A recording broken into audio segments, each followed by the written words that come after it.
Baik, hari ini kita akan belajar tentang partikel ita, atau jika di bahasa Indonesia kan, partikel ini berarti ada atau punya. Tentang partikel ita, partikel ini biasanya digunakan untuk menjelaskan lokasi atau posisi keberadaan dari suatu objek. Kemudian, digunakan juga untuk menyatakan kepemilikan dari suatu objek. Mari kita lihat contoh berikut. 텔레비전이 거실장 밑에 있어요. 텔레비전이 거실장 밑에 있어요. Apakah televisi ada di bawah TV stand? Tentu jawabannya tidak. Maka berikut adalah cara menjawabnya. 안녕, 텔레비전이 거실장 위에 있어요. 안녕, 텔레비전이 거실장 위에 있어요. Tidak, televisi ada di atas TV stand. Kemudian contoh kedua. 모나스가 어디에 있어요? 모나스가 어디에 있어요? Di mana Monas berada? Jawabannya adalah 모나스가 자카르타에 있어요. 모나스가 자카르타에 있어요. Jadi Monas ada di Jakarta. Kemudian contoh ketiga. 친한 친구가 있어요? 친한 친구가 있어요? Apakah kamu punya teman dekat? Jika kamu punya, kamu bisa menjawab, 네, 친한 친구가 많이 있어요. 네, 친한 친구가 많이 있어요. Ya, saya punya banyak teman dekat. Kemudian mari kita jabarkan susunan kalimat yang menggunakan partikel ita.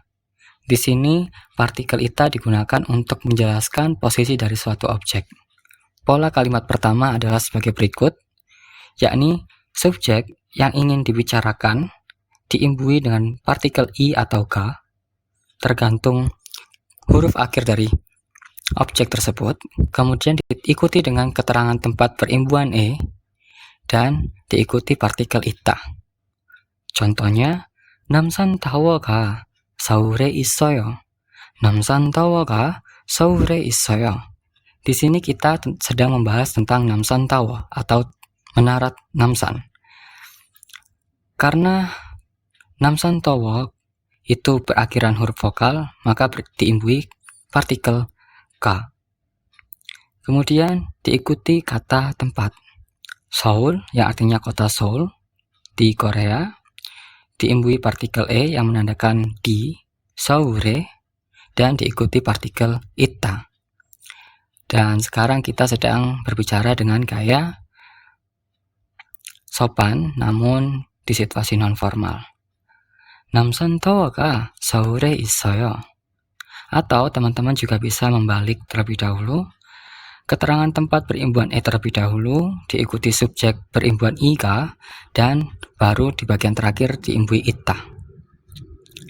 Contohnya, 하늘에 구름이 있어요. 하늘에 구름이 있어요. Di langit ada awan. Di langit ada awan. 하늘에 구름이 있어요. Kemudian pola kalimat kedua. Masih sama, digunakan untuk menyatakan posisi dari suatu objek. Namun di sini kita imbuhkan keterangan tempat atau posisi. Di sini subjek terlebih dahulu berimbuan IK, kemudian diikuti objek sebagai kata tempat, kemudian diikuti posisi berimbuan E, di atas, di bawah, kanan, kiri berimbuan E, kemudian di bagian akhir kita tempatkan partikel ita. Contohnya, 과일이 식탁 위에 있어요. 과일 artinya buah, kita imbuhkan partikel i karena akhir huruf 과일 adalah huruf L yang artinya harus diimbui partikel i. 과일이, 식탁 artinya meja makan, kemudian 위 yang artinya di atas, dan e menyatakan di, maka 식탁 위에 di atas meja makan, dan partikel ita yang menyatakan ada. Jadi 과일이 식탁 위에 있어요. Buah-buahan ada di atas meja makan. Atau teman-teman juga bisa membalik seperti pada slide sebelumnya. objek dan sebagai tempatnya terlebih dahulu, kemudian diikuti posisi perimbuhan E, baru subjek yang dibicarakan, dan di bagian akhir kita letakkan partikel ita. Di sini contohnya adalah sebagai berikut. 학교 앞에 카페가 있어요. 학교 artinya sekolah, 앞 bagian depan, di. Jadi 학교 앞에 di bagian depan sekolah, 카페가 있어요. Ada sebuah kafe. Kemudian kita berlanjut ke slide berikutnya. Di sini saya akan mencoba memberikan beberapa vocabulary kepada teman-teman terkait dengan preposisi tempat yang biasa digunakan dalam bahasa Korea atau disebut dengan wichi. Di sini ada 4, yakni wi yang artinya di bagian atas. Contoh kalimatnya adalah sebagai berikut. 테이블 위에 램프가 있어요. Coba perhatikan gambar berikut. Apakah benar di atas meja ada sebuah lampu? Benar bukan? 테이블 위에 램프가 있어요. Jadi, di atas meja ada sebuah lampu. Kemudian, preposisi tempat berikutnya adalah are atau mid, yang diartikan di bawah atau di bagian dasar. Contoh kalimatnya adalah sebagai berikut. 테이블 아래에 신문이 있어요. 테이블 아래에 신문이 있어요. Di bagian bawah meja ada sebuah koran atau ada tumpukan koran. Di sini ada beberapa sumber yang menyatakan bahwa are dan mid itu berbeda arti, di mana are itu di bagian bawah suatu objek, sedangkan mid itu di bagian dasar dari suatu tempat gitu. Semisal di dasar laut atau di dasar lembah atau di dasar jurang gitu, di bagian bawah. Kemudian ada preposisi up yang menyatakan di bagian depan.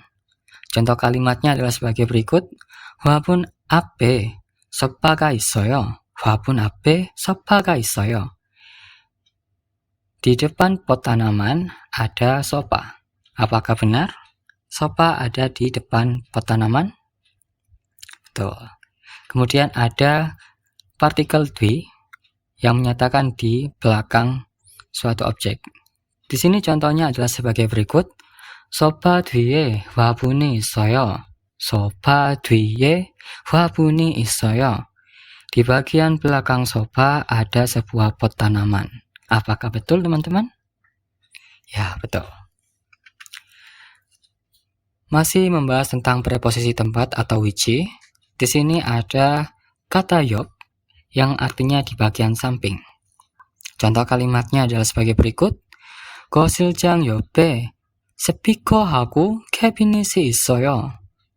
거실장 옆에 스피커하고 캐비닛이 있어요. Apakah benar? Di samping laci ruang tamu ada sebuah kabinet atau lemari dan speaker.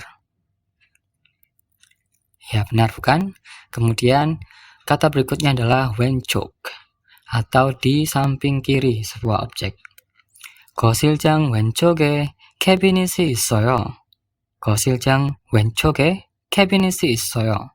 Apakah benar di bagian kiri laci ruang tamu ada sebuah kabinet atau lemari? Oke, benar ya. 오른쪽 yang artinya di samping kanan. Kemudian contoh kalimatnya.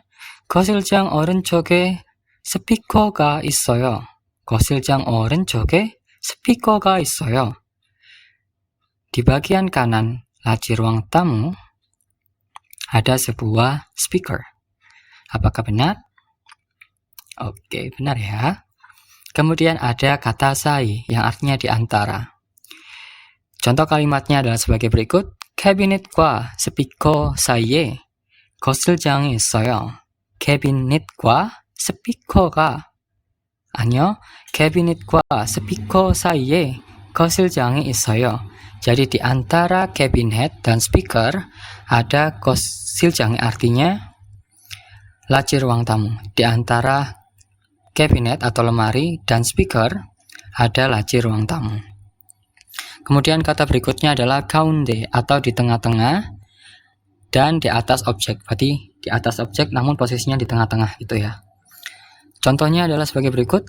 거실장 가운데 텔레비전이 있어요. 거실장 가운데 텔레비전이 있어요. Di sini di atas laci ruang tamu dan posisi TV-nya ada di tengah-tengah, ada televisi. Jadi ketika menyatakan suatu objek berada di atas dan posisinya tengah-tengah suatu objek lain, maka kita gunakan kata 가운데. Kemudian an, yang artinya di bagian dalam. Contoh kalimatnya adalah sebagai berikut. 고양이가 집 안에 있어요. 고양이가 집 안에 있어요. Kucing ada di dalam rumah. 고양이 artinya kucing, ka partikel yang menyatakan suatu subjek, 집 안에, 집 artinya rumah, 안에 di bagian dalam, 있어요 menyatakan keberadaan. 고양이가 집 안에 있어요. Kucing ada di dalam rumah. Kemudian 밖 yang artinya di bagian luar. Contoh kalimatnya adalah 나무가 집 밖에 있어요. 나무가 집 밖에 있어요. Pohon ada di luar rumah.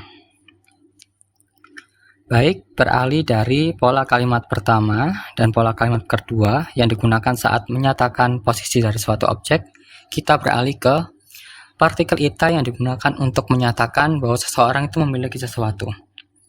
Untuk menyatakan hal tersebut, maka teman-teman bisa menggunakan susunan kalimat seperti berikut. Objek berimbuhan iga, kemudian diikuti partikel ita. Contoh kalimatnya adalah sebagai berikut.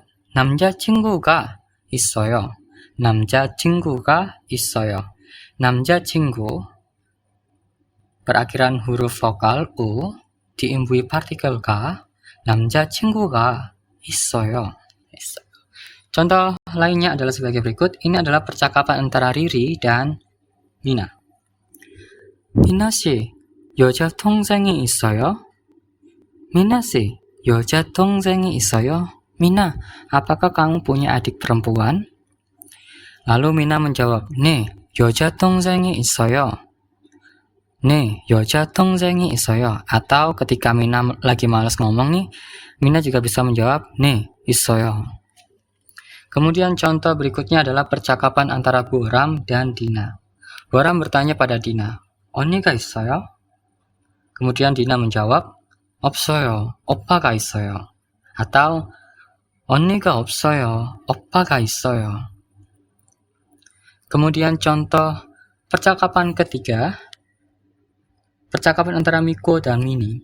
Miko bertanya pada Mini, 오토바이크가 있어요? 오토바이크가 있어요? Apakah kamu punya autobike atau sepeda motor? Kemudian Mini menjawab, 네, 있어요. Atau 네, 오토바이크가 있어요. Atau 네, 있어요, 오토바이크가. Begitu menjawabnya juga boleh. Kemudian kira-kira apa ya lawan katanya ita? Pasti teman-teman sering banget dengar kata ini. Nah, lawan kata dari partikel ita adalah partikel opta, yang menyatakan bahwa suatu objek itu tidak ada di suatu tempat atau bahwa seseorang itu tidak memiliki objek tertentu. Di sini contohnya adalah percakapan Boram dan Dina yang ditampilkan pada slide sebelumnya. Boram bertanya pada Dina, 언니가 있어요? Kemudian Dina kan menjawab, 언니가 없어요. Saya tidak punya kakak perempuan. 오빠가 있어요. Saya punyanya kakak laki-laki. Kemudian contoh kedua. Ini percakapan Rita dan Mina. 거실장 위에 램프가 있어요? Apakah di laci ruang tamu, di bagian atas laci ruang tamu itu ada sebuah lampu? Kemudian Mina menjawab, 램프가 없어요. 거실장 위에 텔레비전이 있어요. Di atas laci ruang tamu tidak ada lampu, tapi 거실장 위에, di atas laci ruang tamu ada sebuah televisi. Nah, kita hampir selesai nih. Ini ada beberapa contoh soal untuk teman-teman melatih bahasa Koreanya. Di bagian kiri, soal berkaitan tentang partikel ita yang digunakan untuk menyatakan atau menjelaskan posisi dari suatu objek. Sedangkan di bagian kanan adalah contoh soal untuk menyatakan kepemilikan dari suatu objek. Saya akan contohkan satu soal di bagian kiri. 냉장고가 어디에 있어요? 냉장고가 어디에 있어요? Kira-kira kalau dari gambar di atas, di mana ya lokasi kulkasnya berada? Apakah di tempat kamar tidur atau di dapur? Ya, tentu ya, jawabannya di dapur ya. Jadi ketika menjelaskan dapur adalah sebagai berikut. 냉장고가 주방에 있어요. 냉장고가 주방에 있어요.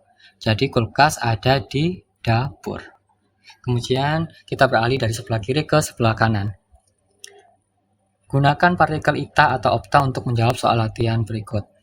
Jadi, contoh pertama, 돈이 많이 있어요? 돈이 많이 있어요? Apakah kamu punya banyak uang? Jika teman-teman punya banyak uang, teman-teman bisa menjawab, 네, 많이 있어요. Atau, 네, 돈이 많이 있어요. Misalkan teman-teman lagi bokek atau nggak punya uang, teman-teman juga bisa menjawab seperti berikut. 없어요. 돈이 많이 없어요. Oke teman-teman, terima kasih ya sudah nonton. Jangan lupa soal latihannya dikerjakan. Semoga usaha teman-teman untuk belajar bahasa Korea bisa berbuah manis.